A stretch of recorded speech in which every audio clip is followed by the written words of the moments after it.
See, strong men have this confidence in their own ability to handle things and disregard boundaries. But they do so at great risk. And Samson is a great example to us men.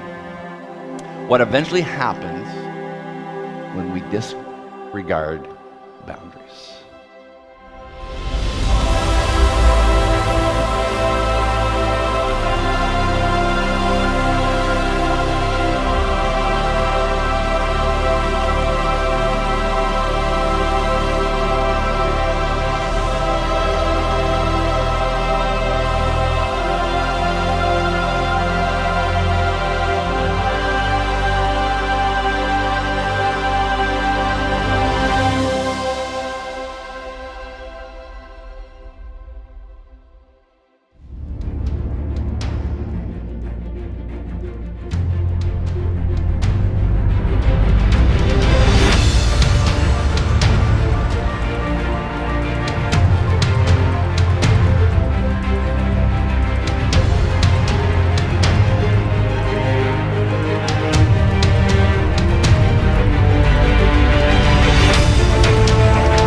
Well, good morning, everyone, and happy Father's Day to all of our dads. Thank you for sharing part of your special day with us here at North Broadway. Let me also give a shout out to those who are joining us online from wherever you may be watching. We're so glad to have you aboard. And for those who will be watching later in the week on our Rogers network there, we're so glad to have you join us. You know, just before the service started, I don't know, some of you probably were here early enough to see where the kids were holding signs, you know, honk if you love your dad.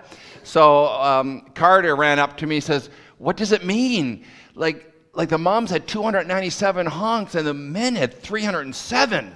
Like, what does that all mean? And I said, I'm not too sure, but we'll analyze it a little bit later. Anyway, listen, today we're starting a brand new series, and it's about a man who was always living on the edge. Do you know any men that live on the edge? Maybe when I think of movies, I think of like people like Peter Parker, Jack Ryan, Jack Bauer, James Bond, Ethan Hunt from Mission Impossible, or Maverick from Top Gun. Billions of dollars are spent by guys to go watch some of these men perform at their best. And the last time, I've lost count of how many times they've saved the world by living on the edge. Well, Samson is the original bad boy of the Bible, and he's a man who is always living on the edge. Not just the cutting edge, by the way. He's living always on the bleeding edge. And honestly, men, this series is for you.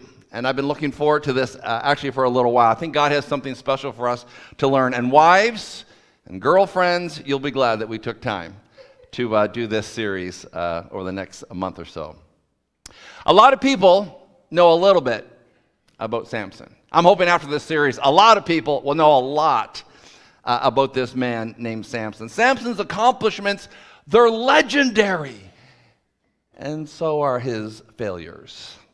Most of us, when we hear the name Samson, we think of a man with, long hair and bulging biceps.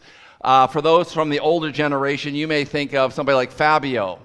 But for the younger generation, maybe it's Aquaman, Jason Momoa. Anyway, there's so much more, though, to this man than just those two descriptions of him having long hair and bulging biceps. Some would say he was the whole package. He had the whole package. Living what some people refer to as the American dream. He's young, he's strong, good-looking, cocky, a leader, intellectual, courageous, debonair. He had an eye for the ladies and a nose for trouble. If he was living in the 21st century, most likely he'd be on the front cover of People's Magazine, Sexiest Man Alive. He had so much potential for good. He'd be all over the tabloids. He'd be a paparazzi's photographer's dream. He would have all the church girls wanting to change his bad boy ways. And it's true, God gave Samson so much potential for doing right, being right, and living right. So much potential for godliness. Incredibly strong and dangerously weak. Samson's greatest enemy was Samson. He seemed to sabotage everything in his life. You know, and there are times I can relate to Samson, not because of my long hair, because I'm losing my hair, not because of bulging biceps, even though I have bulges other places, but just not in my biceps. But I can relate to him when sometimes you look at him and think, oh man, Samson, you messed up again. You know, sometimes I say that. How many times have I said that? Donald, why did you have to say that again? Why did you do that? Why did you have to have the last word in that conversation? Why do you have to be so impatient? I want to let you know that the greatest threat, men, to your life, to my life, is the person that we look at in the mirror. And the weakness is not because God hasn't given us the power to be able to live a righteous and godly life. It's sometimes there's just some weaknesses, maybe in our character. And Samson really represents the temptation that every man faces living in 2022. It boils down to this one statement: Samson did what pleased him.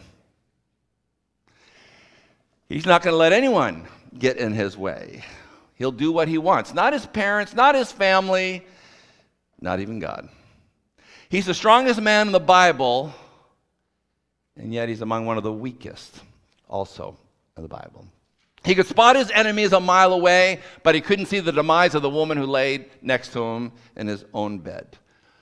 So much potential for his life, for greatness. And other times we just find that he's one self-centered man living a playboy lifestyle. There's actually a lot that we can learn from this guy, because he's more than just a man who fooled around with a girl named Delilah. You know, we think of that Tom Jones song, why, Delilah, right? I think the lessons that we're going to be able to learn from Samson's story is needed for this generation of men. Very simply, Samson can give us some insights as to why strong men fail. You know, the alpha male. You know, why strong men become weak. How many of us men do we know in our lifetime who are strong, talented, gifted, and failed? How many do we know in our lifetime that were strong, talented, gifted, and godly, but fell, maybe into sin, and caused some disgrace on their own lives and their families? Those things are not just reserved for celebrity and public figures. It's men like you and me. The truth is, Samson, in many ways, is our story. And Samson's story is recorded for us in the book of Judges. Judges chapter 13, 14, 15, and 16. And I want to encourage you over maybe the next couple of weeks to read through those chapters. Read it through a few times. Get very familiar with the story as we're going to be studying over the next few weeks. So if you have your Bibles, an old-fashioned hard copy like I have here, or some kind of electronic device, I would encourage you to turn to Judges chapter 13. Judges chapter 13. And while you're looking that up, before we read a few verses, I want to describe to you this period of time that Samson is living. It's considered to be one of the darkest periods in Israel's history. It's a period of a time that you look back and you cringed that we would ever allow that to happen in our nation. And by the way, every nation has those dark periods, part of their history. They cringe when they talk about it. Canada certainly has her share of those dark periods of history. You think of it, 1869 all the way through 1930. It was a dark period in Canadian history. Over 100,000 children were shipped from United Kingdom to come as cheap labor to work on farms and be domestic workers, and many of them were put in very abusive situations. You think the Canadian government considers 1939 a very dark period in history. In my town of Halifax, Nova Scotia, in 1939, a ship arrived from Germany, 900 Jews were on that ship docked in Halifax, Nova Scotia, looking for some safety, and Canada turned them back to Germany, and a third of them died back in the concentration camps. That's my hometown. It's a dark period in Canadian history. What about the residential schools? We look back at that, and that's a dark time in Canadian history. Or even the Japanese Canadian and the internment camps. And many of them, the government sold their homes and their business to pay while they were in the internment camps. Those were dark days in Canada's history. And this period that we're looking at is a very dark period of Israel's history, because everyone did what was right in their own eyes. Everyone was their own judge. Men and women did what felt was good. Hey, if it feels good, then I'm going to do it. No thought of how it might affect others. And there were times where people only thought of themselves. No boundaries. No one to say no to you. No authority to answer to. No one to bring civil order. It really was a very dark period in Israel's history. And so let's pick it up there in verse 1 of chapter 13 of Judges. It says, "And then the people of Israel were back at it again, doing what was evil in God's sight. God put them under the domination of the Philistines for 40 years. That's how it starts. This is the cycle, by the way, of Israel. They're living for God. They're on fire for God. They make some compromises. They begin to slip, and they slip deep into their sin. They turn their back on God, and then they get into bondage. They're in bondage, different situations. In this particular situation, they're there for 40 years. And after 40 years, then the people of God cry out to God. God hears them. They get restored, and they're back on fire for God. And there's not too long after, the cycle starts again. They begin to make some compromises. They begin to slip back into their sin. They turn their backs on God. God lets them go into bondage. They cry out to God. This is an ongoing cycle, by the way, for Israel. And so here it is again. They did evil in God's sight, turned their back on his own people, by the way. And now they're in bondage for 40 years. So this story starts 40 years in bondage under the Philistines. It says, "At that time there was a man named Manoah from Zorah, from the tribe of Dan. His wife was barren and childless. The angel of God appeared to her and told her, 'I know that you are barren and childless, but you are going to become pregnant and bear a son. But take much care. Drink no wine or drink anything ritually unclean. You are in fact pregnant right now, carrying a son. No razor will touch his head. The boy will be God's Nazarite from the moment of his birth. He will begin the deliverance. He will begin the deliverance from Philistine oppression.'" So the story begins, obviously, as we just read there, a couple who is struggling with a modern day problem, infertility. There was no medical treatments. It was what it was. It was hopeless for this couple. But then an angel of the Lord appears to this woman and says, "You are going to conceive and you are going to give birth to a son." And then in verse 5, we just read it, it says, "And your son will be a Nazarite from birth." Now, some of you might be thinking, what the heck is a Nazarite? What are you talking about? When you have some spare time, I'd encourage you to read Numbers chapter 6. It kind of gives you a full description of what a Nazarite is. But a Nazarite is someone who really is set apart to God. A Nazarite is someone who has made three vows. The first vow that a Nazarite makes is that they don't drink any alcohol. They don't get drunk. So that means no Olin's beer, no Moosehead, no Alexander Keith, no Budweiser, no Carlsberg, no Coors Light, no Guinness, no Labatt's, no Miller Lite, no Molson, no Coronas, no margaritas at your favorite Mexican restaurant. That's the vow that he had to take as a Nazarite. Nothing from the vine, it says. So I assume that means no grapes and no raisins. Nothing from the vine. First thing. Number 2, he's not to touch anything that's dead, nothing that's unclean. And the third thing, he was not to cut his hair. Now, I always wanted to take a Nazarite vow for that purpose, to have some long hair. And this situation, the reason of the long hair, it was an outward sign. When people saw a man with long hair, they assumed he had made a vow. Now, most times, Nazarite vows were temporary. They weren't a lifetime commitment. Somebody would set their life, set it apart maybe for, maybe for 6 months or a year, but rarely would you see someone who is actually a Nazarite for their entire life. And Samson is to be a Nazarite from his birth. And it was that sign that you're set apart. It's sort of like men and women. If you see a woman with a wedding ring, men, they're off limits because they made a vow. Or women with men. If you see a man with a wedding ring, they're off limits because they made a vow. They've been separated for someone else. These were restrictions for the Nazarite, the things that they were not allowed to do. Now, I brought along with me a playpen. I actually have no idea how to set this up. So I'm just going to ask maybe one of the young guys who actually does this all the time because I get really frustrated. So I was wondering, is there any young guys here that would... Chris, oh my goodness, you're sitting there so quietly. I could tell you were waiting for me to call your name. Have you ever put a playpen together? Yes. Okay, come on down. Would you put this together for me? Because I want to use it as an illustration. And I just get frustrated. So if you could just put that together for me right over here, and we'll time you. Go. No, actually, no. We'll just see how well you do with that. I want to make sure of it. Can you see him there?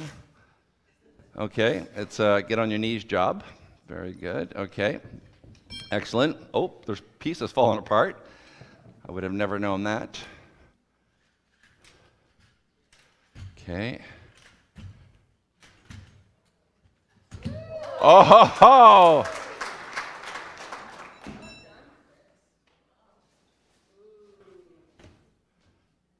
that is a man who's done it a few times. I could never get those things to snap. So that's why, actually, you can just leave it like that, Chris. You've done such an amazing job. Give this guy a hand for showing us his skills. Thank you, Chris. Now, the reason I brought this up here as an illustration, if you've ever been, you've had a young family or seen young families, this is a lifesaver for many people. Like when you want two hands to work in the kitchen and you just kind of put your little child in there for safety and they have some boundaries that keeps them safe. Boundaries are set for that child, as I said, keep them safe. And as a child grows and their motor skills gets a little bit better, one day it hits them. I have been trapped. This is not a playpen full of toys. This is a prison. And so what do? They begin to yell. And they yell and they cry and they scream until finally, right, a mom or a dad or a grandma or grandpa or crazy Aunt Mildred takes them out of the nursery and they've been set free. Right? It's like, oh. And after you have been enlightened, you realize as you get out of that and you have this freedom from boundaries, you go to your bedroom and then you realize there's other boundaries. Can't watch TV beyond 10 o'clock.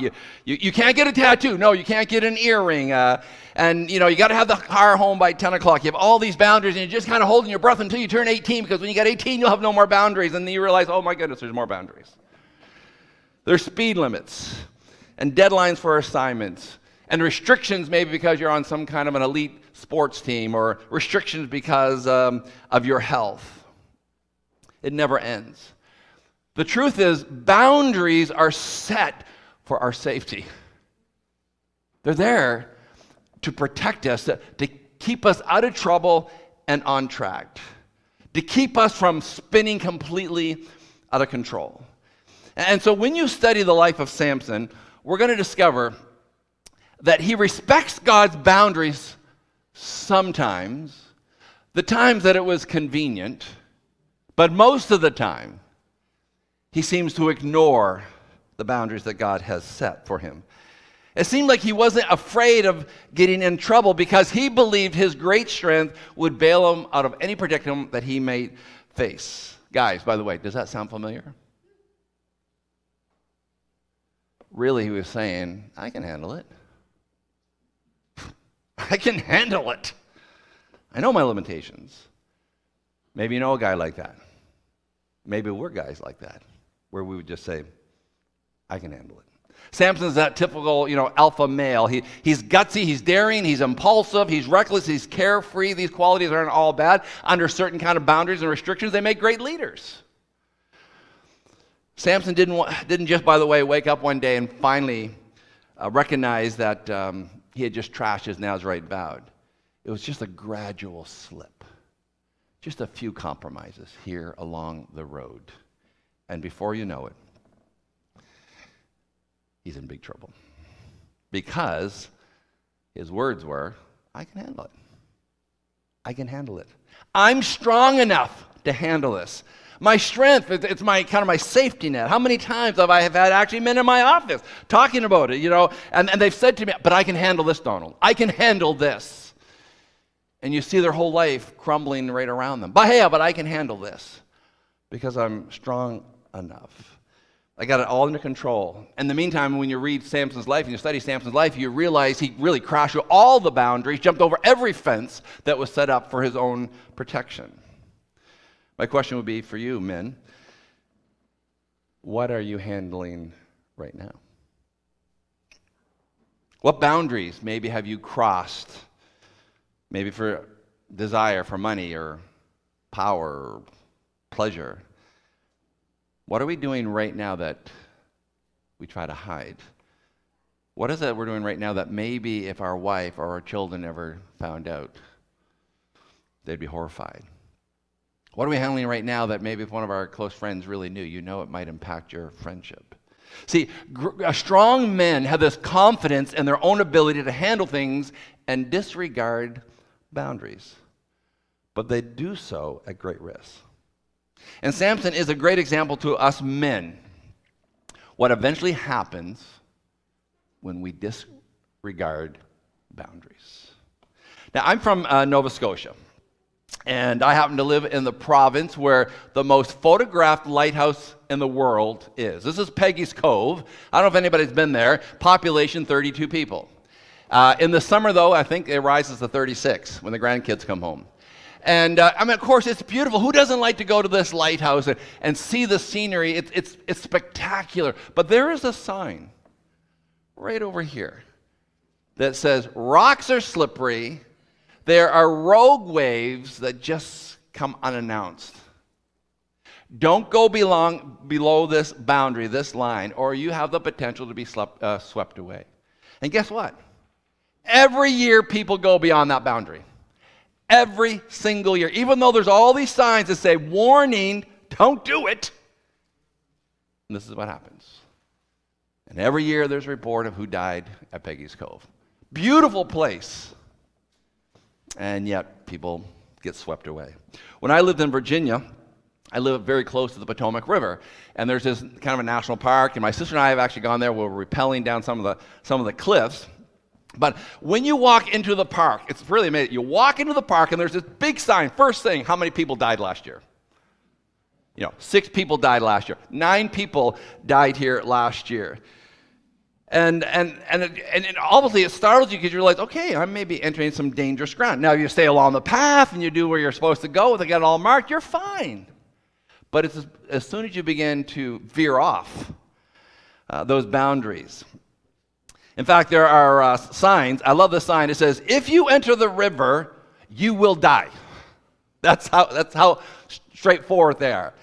Stay out of the water and you will live.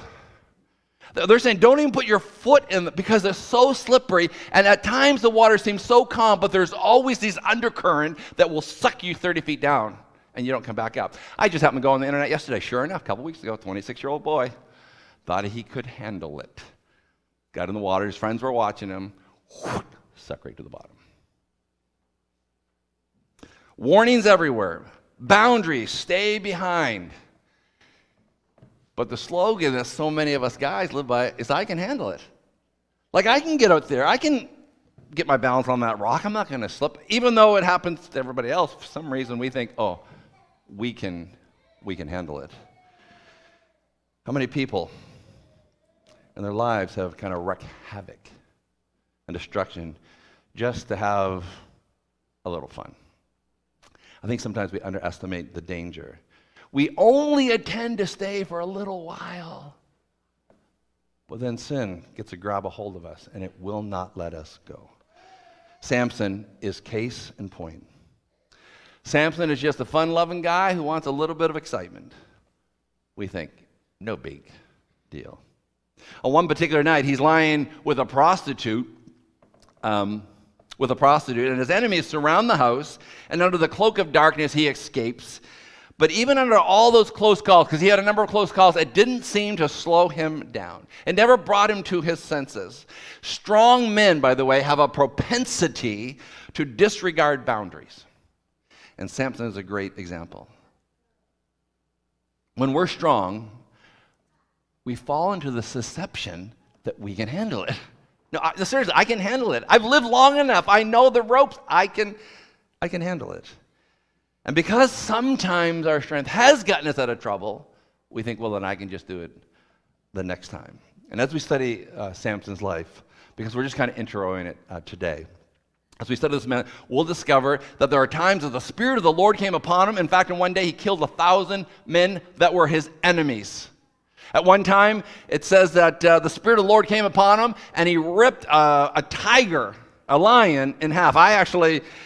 which, they're the king of the jungle. I remember when I was in India, I was staying in this walled orphanage.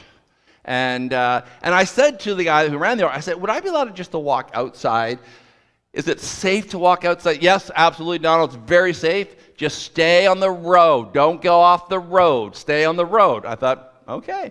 So I'm walking down the road until the orphanage is out of sight, and I'm walking, just enjoying the day, and I see a sign in the tall grass that says, you are now entering a tiger reserve. And I'm like, well, there's no fence, there's no gates. Like, how can I just be in the middle of a tiger reserve? But I was.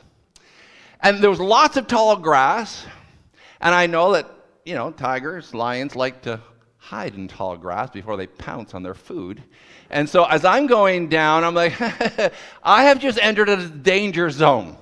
And I remember I turned around and I didn't walk back to the orphanage. Cheetah-like speed. I was back inside those gated walls for protection. I was terrified. And then I was thinking, this kind of animal is what Samson was able to pull apart himself with his own strength. This is an incredible, strong man.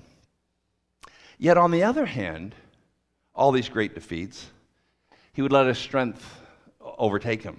Lose control. One time he went and just killed 30 innocent men just to pay off a debt. And Samson is just like us, or maybe we're just like Samson at times. He squanders his potential for careless living. And I see the potential for danger in all of us men right here in North Broadway to squander our potential because we thought we could handle it. Question I want to ask is, why do strong men fall? Sometimes we're shocked. We'll see someone will fall. Like, how did that happen? Like, I know this guy. You know how it happens, I think? They disregard boundaries. That's how strong men fall. They disregard boundaries. It seems as though when you study Samson's life, time and time, he's just jumping over the boundaries, just jumping over the fences, crashing through those boundaries. But finally, it caught up to him. At the end of his life, we see him blind, doing hard labor in a Philistine prison. And he's blind not because he has a degenerate eye disease, because they have plucked his eyes out. Just empty sockets. He's exhausted, he's staggering around, he's bumping into things, falling down, causing hysterical laughter among the captors. A man of incredible strength, a man who said over and over and over again, I can handle it, I can handle it, and yet he finds himself enslaved to his enemies. Not only was he enslaved, and we'll discover all this in the weeks to come, but he was shamed. For Samson, he shamed his family, his mom and dad, and all those who had loved him and had taught him differently, parents who had tried to correct him. And he is not the only strong man who has been shamed. I was just thinking about that this week. And what about King David on a one-night stand, right? It was just a one-night stand. Nathan comes in and says, "You're the man." You think of, a Bill Clinton White House little fling, or a Tiger Woods, sexual exploits. Strong men fail when they jump over boundaries. But here's the encouraging part of this story I will tell you. Every single time, mark it down, every single time Samson turned to God, God was there. Every single time. And you can be sure he's there for you. Maybe it's been so long since you've lived with boundaries that maybe you have forgotten the joy and the safety there is in living in God's boundaries. Maybe we have forgotten how good it feels to be on the inside when we live within God's boundaries. So I guess the question I would ask, are there some boundaries, guys, that we need to rebuild in our life? And then when I read through this story, I couldn't help but honestly get excited about the mercy and the grace that is offered from a forgiving God. And by the way, forgiveness can be very hard to come by these days. It can be very hard. For the promise of God is like the prodigal son's father. He's full of mercy and grace, and he stands ready to welcome people home. Jesus says, "Come to me, all you who are weary and who are heavy burdened, and I'll give you rest." I love no sweeter words. I'll give you some rest. Some of us have just been going, trying to handle it. We're on the verge of collapsing. Come to Jesus, we're fine. He'll give us some rest. The story of Samson teaches us that the world needed someone actually greater than a Samson. We may be strong, but the fact is we're not strong enough. Samson, by the way, is the last story of a judge in the book of Judges. You read the beginning of his story, and you have this expectation that something great is going to happen. Right from birth, he's been committed to God. You're expecting something great's going to happen. I don't know if you've ever read a book. The beginning of the book is so good, but then it's very disappointing at the end. Or maybe you watched a movie. Or maybe you invested 6 years in watching Downton Abbey, and it just had an anticlimactic ending. You say there's got to be more to the story. For the Israelites reading the story, it starts off very strong, but it ends very disappointingly. Well, 1,100 years later, Jesus of Nazareth would show up on the scene. Like Samson, he was born miraculously. Like Samson, he had incredible strength. The difference was his strength was over demons and disease and death. And like Samson, he was betrayed by someone who acted as a friend but handed him over to his enemies. Like Samson, he would be shamed and put in chains for public display and mocked. And like Samson, he would die with his arms stretched wide open. Like Samson, when it looked like he was defeated, he actually defeated the enemy. But unlike Samson, he was put in chains for my sin, not his own, and for yours. Samson was a strong man. In his own strength, he became very weak. And Samson's life allows us to know that it's never too late to cry out to God. Never too late. When Samson cries out to God, he's at the lowest he's ever been in his life. And yet, he cries out to God. And God hears him. He's blind, he's in bondage, and God hears and God responds, and he does the same today. He does it today as well. So as we go through this story over the next month, I hope we will get excited about the mercy and grace that is offered by a forgiving God. As I said, forgiveness is hard to come by. I read this statement this week, and I've been pondering it all week. Grace from God is not a reward for good people. It's not a divine pat on the back for the deserving. Rather, grace from God is a gift to bad people. It's an undeserved embrace for those who fail. And that's our God. Let's pray. Father, this morning, I know we're just kind of introing this new series that we're embarking on. And I pray, God, that is over the next number of weeks that you'll open our eyes, challenge us, especially as men. And God, that when you set boundaries for our life, it's for our own good, because you love us. You don't want our lives to spin out of control. You want to help us stay on track. And so, Lord, for maybe any of the guys here, any of the dads that are here, if they have found themselves to maybe have jumped over a few boundaries, crossed through a few fences, it's just never too late to turn back. It's never too late to call on God, a God who is full of grace and mercy for the undeserving. And that's why oftentimes we refer to it as a scandalous grace, because it is given to those who don't deserve it. The Lord, over the next few weeks, challenge us, sharpen us to be the men that you called us to be. I pray in Jesus' name, amen.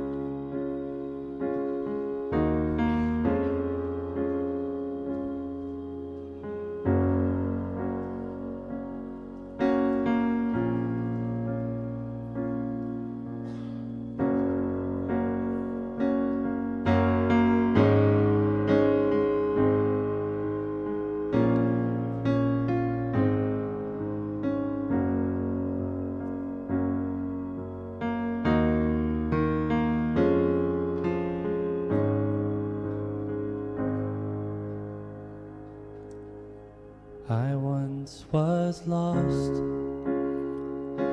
now I'm found. Once was lost, now I'm found. So far away, but I'm home now. Once was lost, but now I'm found. Now my life song sings. I once was blind, now I see. Once was blind,